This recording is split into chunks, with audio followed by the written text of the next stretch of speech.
Schizophrenia. It is a group of mental health problem. ഇതൊരു mental health പ്രോബ്ലമാണ്. ഇതിൻ്റെ പ്രത്യേകത എന്ന് പറഞ്ഞാൽ ഒരു രോഗമല്ല, ഒരു ഗ്രൂപ്പ് ഓഫ് മെൻ്റൽ ഡിസീസാണ്. അതായത് ആളിൻ്റെ ചിന്തകളിൽ പ്രശ്നമുണ്ടാവും, ആളിൻ്റെ സ്വഭാവത്തിൽ പ്രശ്നമുണ്ടാവും, ആളിൻ്റെ ഇമോഷൻസിൽ പ്രശ്നമുണ്ടാവും. അങ്ങനെയുള്ള പല കാര്യങ്ങളും പല മേഖലകളെയും അഫക്റ്റ് ചെയ്യുന്നതാണ്. ഇതെന്തുകൊണ്ട് അഫക്റ്റ് ചെയ്യുന്നു എന്ന് ചോദിച്ചു കഴിഞ്ഞാൽ ഇതിൻ്റെ യഥാർത്ഥ കോസസ് അറിയത്തില്ല. പക്ഷേ ഇതിൻ്റെ ഒരു പോസിബിൾ കോസസ് എന്ന് പറയുന്നത് നമ്മുടെ ബ്രെയിനിൽ പല ഭാഗങ്ങളും തമ്മിലുള്ള കണക്ഷൻസ് വിട്ടുപോകുന്നതാണ്. അത് ഇഞ്ചുറി കൊണ്ടാകാം, അത് അല്ലെ ന്യൂറോ ട്രാൻസ്മിറ്ററുകളുടെ ഡെഫിഷ്യൻസി കൊണ്ടാകാം, അത് ജെനറ്റിക്കലി ആകാം, അല്ലെങ്കിൽ ഇഞ്ചുറി കൊണ്ടാകാം, അല്ലെങ്കിൽ എന്തെങ്കിലും കെമിക്കൽസ് കൊണ്ടാകാം. അങ്ങനെ പല കാരണങ്ങൾ കൊണ്ട് ഇങ്ങനെയുള്ള പല ക്യാരക്ടർ, അതായത് അയാളുടെ സ്വഭാവത്തിൽ പ്രത്യേകത വരുന്നു, അയാളുടെ ഇമോഷണൽസ് എക്സ്പ്രസ് ചെയ്യുന്നതിൽ പ്രത്യേകത വരുന്നു, അയാളുടെ ചിന്തകളിൽ പ്രശ്നം വരുന്നു, അയാളുടെ എല്ലാ രീതികളിലും, മാനസികമായ എല്ലാ രീതികളിലും നല്ലൊരു തീരുമാനം എടുക്കാൻ പറ്റാത്ത അവസ്ഥ, ആലോചനകളിൽ പ്രശ്നം വരുന്നു. ഇങ്ങനെ എല്ലാ മേഖലകളിലും, മാനസികമായ എല്ലാ മേഖലകളെയും ബാധിക്കുന്ന അസുഖങ്ങളിലൊന്നാണ്. It is a group of mental health problem characterized by psychotic features, hallucination, delusion, and disordered thought process, disturbed interpersonal disturbance. ഇതൊക്കെയാണ്. There is also disturbance affect mood and behaviour. Affect എന്ന് പറയുന്നത് എക്സ്പ്രഷൻ ഓഫ് ഇമോഷനാണ്. ഇമോഷൻ പ്രകടിപ്പിക്കുന്നതിനും അയാളുടെ mood, അതായത് ഇരിക്കുമ്പം അയാൾക്ക് എല്ലാവരോടും തോന്നുന്ന ആ മാനസിക അവസ്ഥയ്ക്കാണ് മൂഡ് എന്ന് പറയുന്നത്. സ്വഭാവമല്ല, ഏത് മൂഡിലാണ് അരിശപ്പെട്ടാണോ ആ മൂഡുകൾക്ക് വ്യത്യാസങ്ങളുണ്ടാകുന്നു. ബിഹേവിയർ, അയാൾ പ്രകടിപ്പിക്കുന്ന സ്വഭാവത്തിൽ വ്യത്യാസം ഉണ്ടാകുന്നു. ഇനി എന്താണ് ഇതിൻ്റെ കോസസ് എന്ന് ചോദിച്ചാൽ എക്സാക്ട് കോസസ് അൺനോൺ ആണ്. പിന്നെ പോസിബിൾ കോസസ് ആണ് നമ്മൾ പറയുന്നത്. അതായത് chemical imbalance in the neurotransmitter are used for cell to cell communication in the brain. അതായത് സെൽ ടു സെൽ കമ്മ്യൂണിക്കേഷൻ, ബ്രെയിനിൽ സെൽ ടു സെൽ കമ്മ്യൂണിക്കേഷൻ നടത്തുന്ന ന്യൂറോ ട്രാൻസ്മിറ്ററുകളുടെ ഇംബാലൻസ് കൊണ്ട് ഇങ്ങനെ ഉണ്ടാകാം. അതെന്തൊക്കെയാണ് ആ ന്യൂറോ ട്രാൻസ്മിറ്ററുകൾ? ഡോപ്പാമിൻ,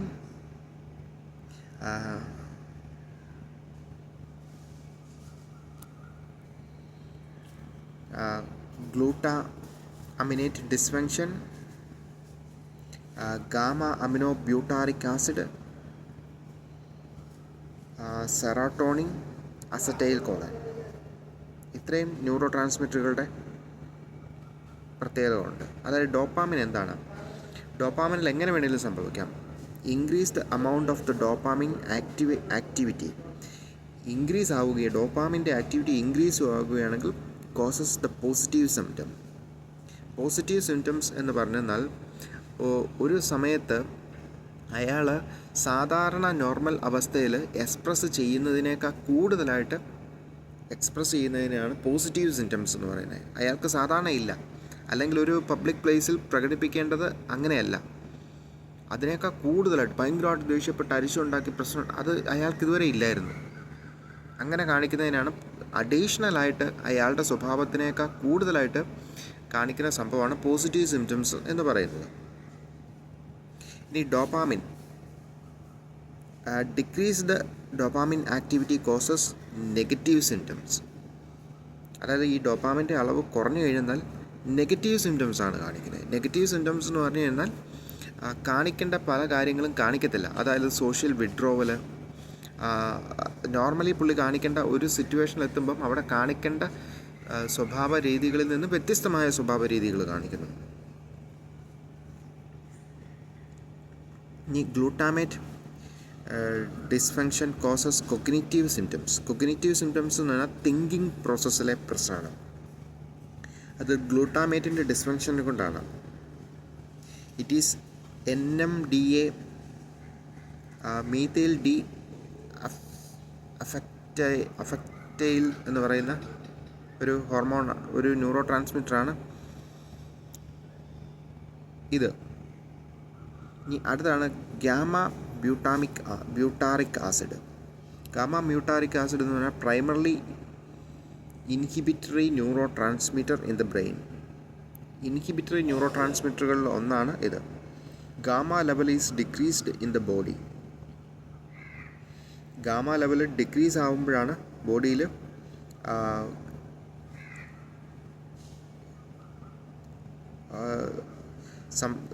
സ്വഭാവത്തിൽ വൈകല്യങ്ങൾ ഉണ്ടാകുന്നത്. ഇനി അടുത്താണ് സെറോട്ടോണിനും അസറ്റൈൽ കോളിനും. സെറോട്ടോണിൻ ഇൻക്രീസ് ചെയ്യുന്നതിനനുസരിച്ച് ഡിക്രീസ് ചെയ്യുന്നതനുസരിച്ചും ആളിൻ്റെ സ്വഭാവത്തിൽ വ്യത്യാസം ഉണ്ടാവും. അസറ്റൈൽ കോളിനും അതെ, ഡിക്രീസ് ചെയ്യുകയും ഇൻക്രീസ് ചെയ്യുകയും ചെയ്യുന്നതിനനുസരിച്ച് വ്യത്യാസങ്ങളുണ്ടാവും.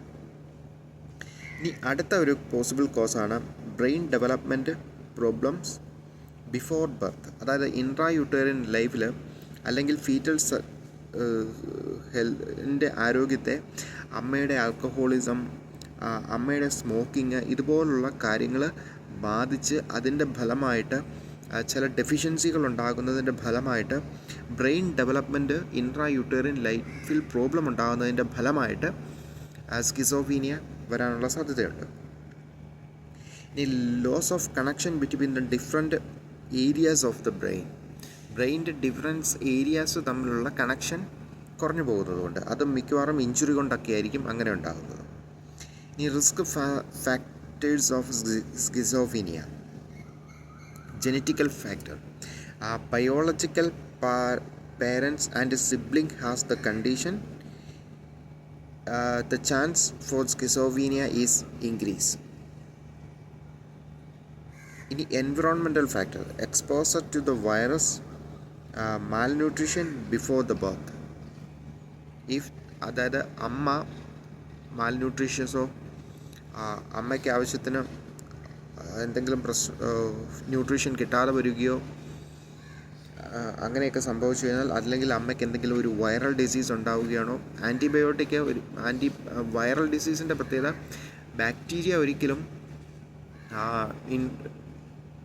പ്ലാസൻ്റൽ ബാരിയറിനെ ക്രോസ് ചെയ്യാറില്ല, കാരണം അത്രയും അതിലും കൂടുതൽ വലിപ്പം ഉണ്ട് ബാക്ടീരിയയ്ക്ക്. പക്ഷേ വൈറസ് എന്ന് പറയുന്നത് പ്ലാസൻ്റനെ ക്രോസ് ചെയ്യും. അപ്പം അമ്മയ്ക്ക് എന്തെങ്കിലും വൈറൽ ഡിസീസ് ഉണ്ടായിട്ടുണ്ടെങ്കിൽ അതിൻ്റെ ഭാഗമായിട്ട് കുഞ്ഞിന് അസുഖം ഉണ്ടാകും. അതിൽ ഉണ്ടാകുന്ന ഒരു സംഭവമാണ് സ്കിസോഫീനിയ.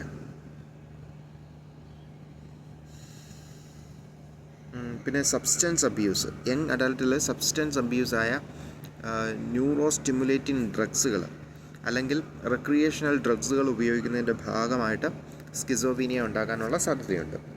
ഇനി ടൈപ്പ് ഓഫ് സ്കിസോഫീനിയ എന്തൊക്കെ ടൈപ്പാണ്? പാരനോയിഡ് സ്കിസോഫീനിയ, അതായത് ഹാലൂസിനേഷനും ഡെലൂഷനും ആണ് ഇതിനകത്തെ മെയിൻ സംഭവം. അതായത് റിയൽ അൺറിയൽ ആയ കാര്യങ്ങളെ മനസ്സിലാക്കാനുള്ള ശേഷിയില്ല. It is a most common type. ഇതാണ് ഏറ്റവും കോമൺ ആയ ടൈപ്പാണ്. It may develop later in the life than other form. ഇത് പിന്നീട് വളർന്നു വരുമ്പോഴാണ് ആൾക്ക് ഇങ്ങനെയുള്ള ലക്ഷണങ്ങൾ കാണിച്ചു വരുന്നത്. Signs and symptom includes hallucination, delusion, both, but speech and emotions may not be affected. ഹാലൂസിനേഷനും ഡെലൂഷനും, അതായത് ഫാൾസ് പെർസെപ്ഷൻ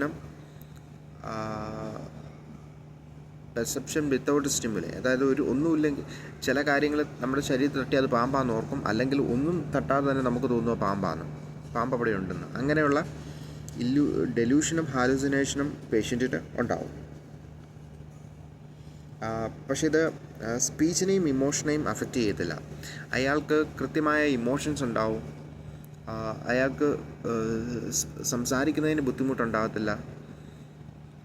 അങ്ങനെയുള്ള കാര്യങ്ങളുണ്ട്. കാരണം ഇമോഷണൽ സ്നേഹമുള്ളവരോട് സ്നേഹവും ബഹുമാനമുള്ളവരോട് ബഹുമാനവും ഒക്കെ അങ്ങനെയുള്ള ഇമോഷൻസ് പ്രകടിപ്പിക്കാൻ ബുദ്ധിമുട്ടുണ്ടാകത്തില്ല. നന്നായിട്ട് സംസാരിക്കാനും പറ്റും. പക്ഷേ ഇങ്ങനെ ഒരു കേൾക്കാത്തത് കേട്ടുവെന്നും ഇല്ലാത്തതുണ്ടെന്നൊക്കെ പറയും. അല്ല തട്ടിയതിന് വേറെ തെറ്റിദ്ധാരണകൾ കൂടും. ഇതാണ് പാരനോയിഡ് സ്കിസോഫീനിയ എന്ന് പറയുന്നത്. ഇനി ഹെബിക്രനിക് സ്കിസോഫീനിയ അല്ലെങ്കിൽ ഡിസ്ഓർഗനൈസ്ഡ് സ്കിസോഫീനിയ. ഇതൊരു 15 തൊട്ട് 25 വയസ്സ് വരെയാണ് ഇത് കൂടുതലായിട്ട് വരുന്നത്. ഇത് കൂടുതലായിട്ട് അഫക്റ്റ് ചെയ്യുന്നത് behaviour, thought, speech difficulty, emotion, voice tone. അപ്പം ഇത് അത്യാവശ്യം എല്ലാ കാര്യങ്ങളെയും ബാധിക്കുന്നതാണ്. Develop between 15 to 25 years of all the signs and symptoms includes disorganised behaviour. അതായത് ഒരു ഓർഗനൈസ്ഡ് ബിഹേവിയർ അല്ല, അയാളുടെ സ്വഭാവ രീതിയിൽ വളരെ പ്രകടമായ വ്യത്യാസങ്ങളുണ്ടാവും.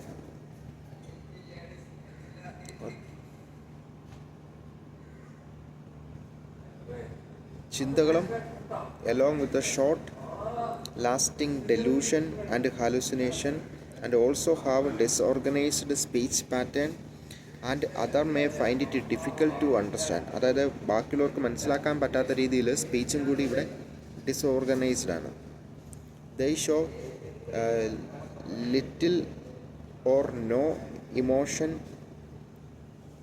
in their facial expression, voice tone and mannerism. അയാളുടെ ഫേഷ്യൽ എക്സ്പ്രഷനിലോ വോയിസ് എക്സ്പ്രഷനിലോ വോയിസ് ട്യൂണിലോ ഒന്നും ഒരു മാനറിസവും അയാൾ കാണിക്കത്തില്ല. അത് ആ അസുഖത്തിൻ്റെ പ്രത്യേകതയാണ്. കാരണം ഇവിടെ ഇമോഷൻസിനെയും കൂടി അഫക്റ്റ് ചെയ്യുന്നു, ഡെലൂഷനും ഹാലുസിനേഷനും കൂടാതെ സ്പീച്ചിനെയും അഫക്റ്റ് ചെയ്യുന്നു. ഇനി അടുത്താണ് കാറ്റാറ്റോണിക് എന്ന് പറയുന്നത് അടുത്ത സ്റ്റേജാണ്. മൂവ്മെൻറ്റിനെയാണ് അഫക്റ്റ് ചെയ്യുന്നത്.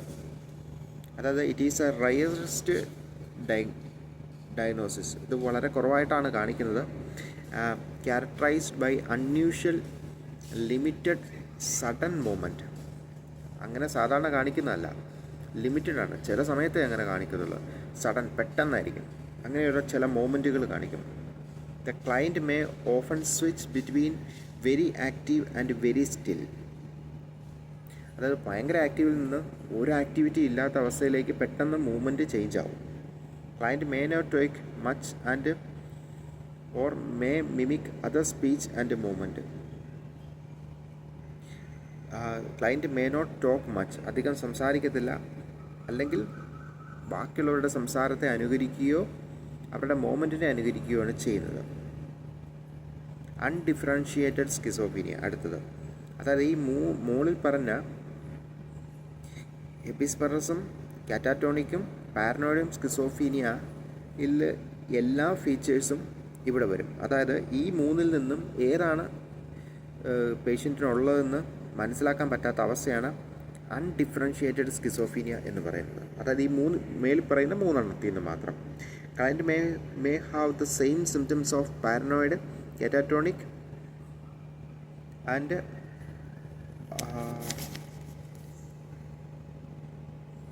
ഡിസ്ഓർഗനൈസ്ഡ് അല്ലെങ്കിൽ ഹെബിസ്പെറസ് സ്കിസോഫീനിയ.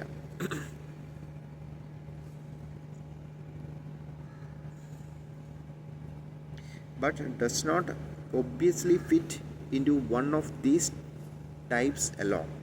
ഏതെങ്കിലും ഒന്നായിട്ട് മാത്രം മാച്ചാവുന്നില്ല, ഇതെല്ലാം വരും. അതാണ് ഇതിൻ്റെ പ്രത്യേകത. ഇനി റെസിജ്വൽ സ്കിസോഫീനിയ, അതായത് early patient of the schizophrenia positive negative അതായത് നേരത്തെ ചെറിയ രീതിയിൽ സ്കിസോഫീനിയ ഉണ്ടായിരുന്നു. ഇത് നെഗറ്റീവ് സ്റ്റൈലാണ് പുള്ളി കൂടുതലായിട്ട് കാണിക്കുന്നത്. ഐസൊലേഷൻ, നോ ഹൈജീൻ, മോമെൻ്റ് എല്ലാം ചെയ്യുന്നു. പക്ഷേ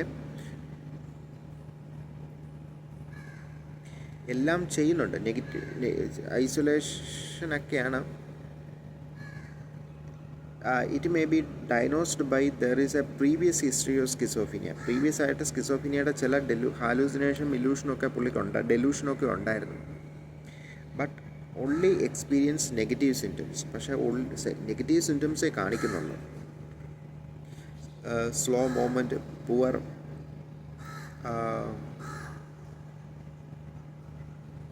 memory, lack of concentration, poor hygiene, inability to express pleasure or joy. ഇങ്ങനെ നെഗറ്റീവ് സിംറ്റംസ് ആണ് കൂടുതലായിട്ട് പേഷ്യൻ്റ് കാണിക്കുന്നത്. അതായത് സ്വഭാവം ത്തിനുണ്ട്, ചെയ്യുന്നുണ്ടെല്ലാം, പക്ഷേ ആ നോർമലായിട്ട് വരേണ്ട അത്രയും പേഷ്യൻസിന് വരുന്നില്ല. ഇനി സിമ്പിൾ സ്കിസോഫീനിയ, അതായത് നെഗറ്റീവ് സിംറ്റംസ് ആണ് ആദ്യം കാണിക്കുന്നത്. Negative symptoms R prominent, then worsen, while the positive symptoms are rarely experienced. അതായത് നെഗറ്റീവ് സിംറ്റംസ് സിമ്പിൾ സ്കിസോഫീനിയ ആണെങ്കിൽ നെഗറ്റീവ് സിംറ്റംസ് ആണ് ആദ്യം വരുന്നത്. എന്നിട്ടത് വർസൺ ആവും, ഭയങ്കരമായിട്ട് ഡീപ്പസ്റ്റ് ഡിപ്രഷനിലേക്കൊക്കെ പോകും. അത് കഴിഞ്ഞിട്ട് ചിലപ്പോൾ പോസിറ്റീവ് സിംറ്റംസ് അങ്ങ് കാണിക്കും. അതായത് ഭയങ്കര സന്തോഷം, ഹാപ്പി, അങ്ങനെയുള്ള രീതിയിൽ.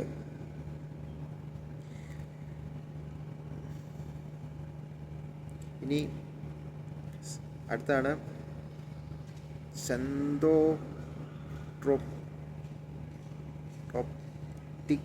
സ്കിസോഫീനിയ. അൺയൂഷ്വൽ ബോഡി സെൻസേഷനാണ്. അതേ എക്സ്പീരിയൻസ് അതായത് അയാളുടെ ബോഡിയിലെ എന്തോ അൺയൂഷ്വൽ സെൻസേഷനുകളും ഒരു നമ്മൾ കേട്ടിട്ടില്ലാത്ത സ്മെല്ലും ഫീലിങ്ങും ഒക്കെ പുള്ളിക്ക് വരിക. സെൻസേഷനാണ്, അയാൾക്ക് ഫീൽ ചെയ്യുക പല കാര്യങ്ങളും. They experience unusual body sensation. ഇനി അൺസ്പെസിഫൈഡ് സ്കിസോഫീനിയ, മുകളിൽ അൺഡിഫറൻഷിയേറ്റഡ് ആണ്, ഡിഫൈൻ ചെയ്യാൻ പറ്റത്തില്ലാത്തതാണെങ്കിൽ ഇവിടെ അൺസ്പെസിഫൈഡ് സ്കിസോഫീനിയ, ഒരു സ്പെസിഫിക് കാറ്റഗറിയിലേക്ക് ഉൾപ്പെടുത്താൻ പറ്റാത്തത്. All the symptoms show not fit into the one.